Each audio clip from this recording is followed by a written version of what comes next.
Have you ever asked yourself, is my phone listening to me? Is my phone watching me? Does my phone track me even when it's off? Maybe the real question is, does it even need to? Here to set the record straight, I'm David Payette, former Apple Store tech and smartphone expert. This is Tech Truths. Are our phones listening to us?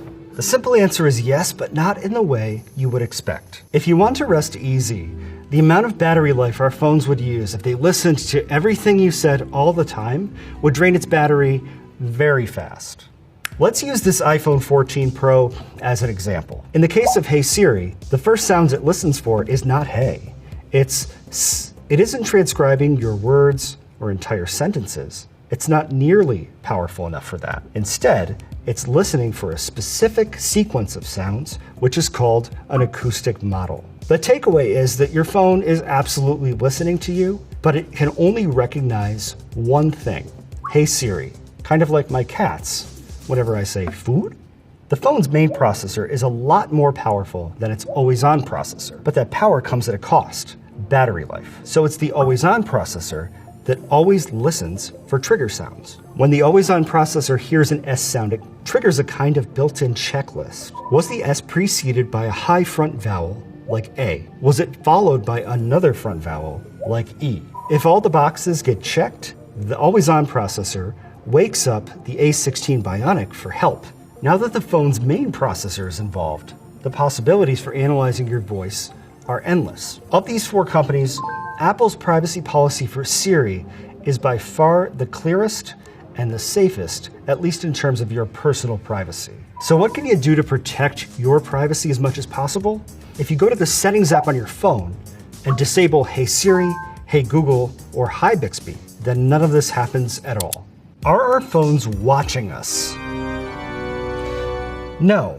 And they don't have to. Social media companies can all infer our emotions and our reactions based on our behavior. And what about TikTok? They've been all over the news lately. TikTok collects both face prints and voice prints from content that you upload to their servers. Doesn't sound great, but it gets worse. TikTok uses pre-uploading to send photos and videos from your phone to their servers even before you choose to share it publicly. From TikTok's privacy policy, we may collect biometric identifiers and biometric information as defined under US laws, such as face prints and voice prints, from your user content.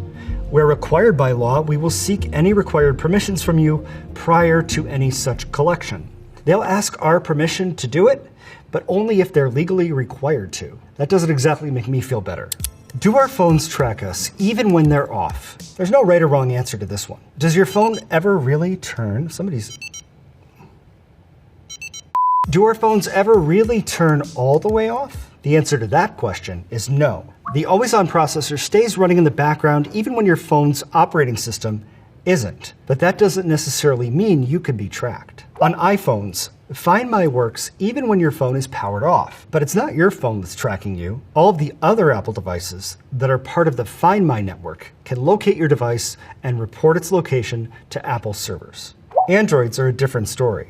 You can find a Samsung Galaxy phone when it's offline, meaning cellular data or Wi-Fi are turned off, but not if the phone itself is turned all the way off. Google's Find My Device feature is one step further behind that. You might be able to find your phone's last known location, but you won't be able to see any live location if it isn't connected to the internet. If you want to not be findable, you could disable Find My when you power off your phone. First, press the side button and either volume button till slide to power off appears on the screen. Then tap the tiny text below the slider that says iPhone Findable after power off. Then tap temporarily turn off finding, enter your passcode, and power off your phone. All right, time for rapid fire. Let's go. Does your phone get better service depending on how you hold it? No. AntennaGate is over, and it's been over since the iPhone 4. Does your phone ruin credit cards or hotel room keys? Your phone by itself? No. It does create some magnetic fields, but they're not strong enough to demagnetize a credit card. MagSafe and other magnetic chargers and cases, however, are a different story. Never put a credit card in between your phone and a MagSafe case, or it will demagnetize. Will a magnet wipe your phone? Nope, this one is a myth. Magnets used to be I'm just kidding. Okay. Do phones attract lightning? No. But if you're on top of a mountain, holding an umbrella, taking a selfie, and you get zapped, don't blame your phone. Is it safe to hold your phone while you're pumping gas? Yes. Mythbusters already covered that one.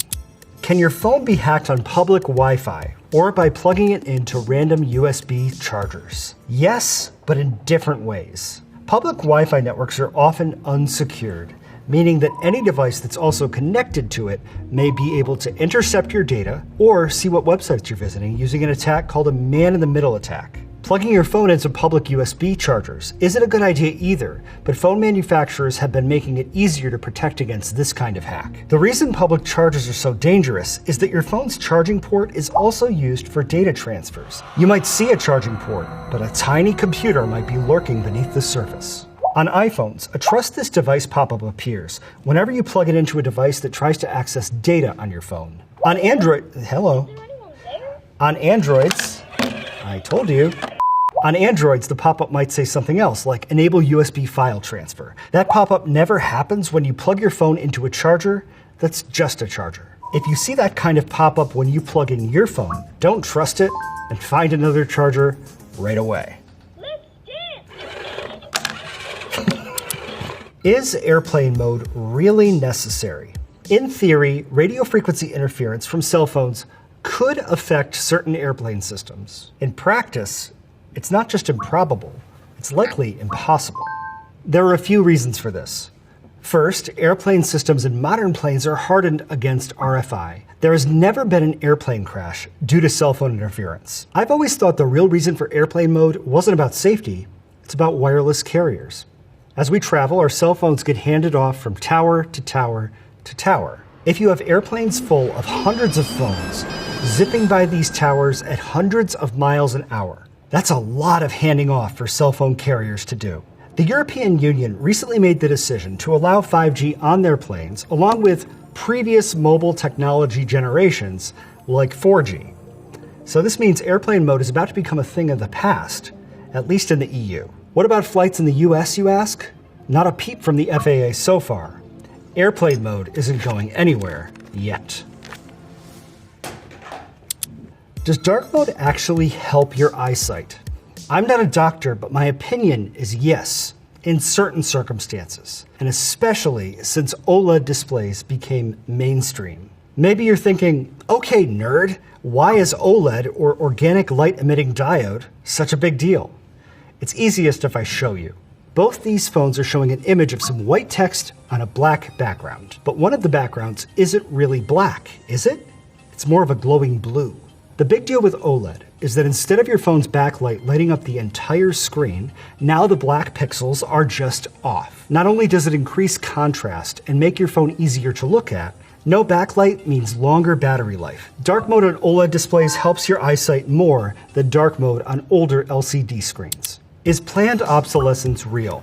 I think so, but tech companies are sneaky about it. Today's phones have amazingly powerful hardware, but one of the things people complain about is that once we upgrade our phones to the latest version of the operating system, we can never go back to an older one.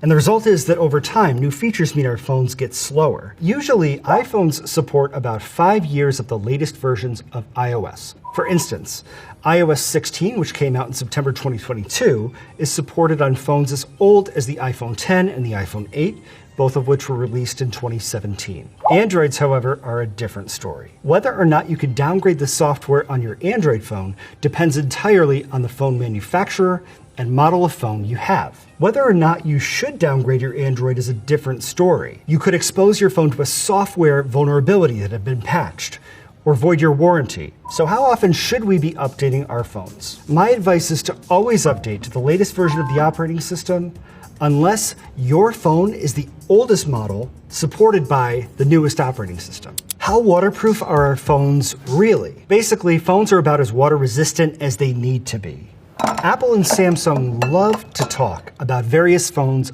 IP ratings. An ingress protection rating is composed of 2 digits. The first digit, which could be 0 through 6, represents the degree of protection against solids like dust and dirt. The second number, which could be 0 through 9, represents a phone's degree of protection against liquids. IP67 is clearly defined. You can have your phone underwater for 30 minutes at up to 1 meter deep, or it's about 3 feet. And IP68 can mean very different things for different phones, but they're all rated IP68. What about IP69 ratings? Do we need that? Not unless you're power washing your phone. But there's a catch. Our phones are water resistant, not soapy water resistant. Over time, exposure to other liquids can slowly break down the waterproof seals inside your phone. So be careful the next time you're in the shower. Shampoo your hair, but not your phone. Does closing apps really enhance your phone's performance? I think we can all agree that the sign's performance has gone downhill, but we might not all agree on my response to this question. Companies like Apple and Samsung put a lot of effort into building an operating system that manages memory very efficiently and minimizes the amount of battery apps used when they're not on the screen. That is absolutely true. The second point they make is that you're actually wasting phone battery life if you close out your apps, because it takes more battery to start an app up from scratch than it does to restore it from a background sleep state. That is also true. But there's one very important and fairly obvious thing the experts often leave out. Apps don't always do what they're supposed to. Otherwise, why would Apple have an article about what to do with unresponsive apps? When something goes wrong with an app, and it happens a lot, it can rev your phone's processor all the way up to 100% and get stuck there, and that drains your battery life. My opinion is that it's a good idea to close out your apps at the end of the day, just to be safe, or whenever you notice your phone battery draining faster or getting hotter than normal. What's the deal with exploding phone batteries? Inside every phone repair shop, there's one very important, very low-tech piece of technology, a fire safe, or at least there should be. Every new technician is told that if a phone battery starts to leak or sizzle or smoke, to throw it in the fire safe and shut the door. Lithium-ion batteries don't usually explode, at least not in the traditional sense. When they're damaged or they're short circuit, the chemicals inside react poorly. They smoke or they bubble, and sometimes they do catch on fire. Usually though, there are warning signs. Phones rarely go up in flames. But if no one's around to notice the problem, that's where the real danger occurs. And that's why it's not the best idea to put lithium-ion batteries in your checked baggage on an airplane. If your phone is so hot it feels like it's going to catch on fire, turn it off if you can, and then set it aside until it cools down. What's the best way to charge our phones? Lithium-ion batteries are much smarter than older nickel-cadmium or nickel-metal hydride rechargeable batteries. The smart technology built into our phones is designed to help maximize the battery's lifespan. The 0 to 100% charge level you see on your phone doesn't represent the battery's actual minimum or maximum capacity. It's kind of like the gas gauge on your car. You can fill it up past F, and when you hit E, there's still a little bit of gas left in the tank. 100% of your phone is the maximum capacity it can be charged to without overcharging, which could damage the battery. On the other hand, 0% is the minimum amount of charge your phone could be recharged from. With lithium-ion batteries, if they run completely out of juice, they never work again. If you're going to store your phone for a long period of time, leave it charged to around 50% to maximize its lifespan. How often should you turn off your phone? I like to say once a week. Not only will it help you maximize your phone's performance, it'll also help you save some battery life. Oh, I missed a cable. How often do you really need to clean your phone's screen? According to Charles Gerba, a microbiologist at the University of Arizona, cell phones have about 10 times as many bacteria as the average toilet seat. Incidentally, toilet seats aren't really even that bad. It's those remote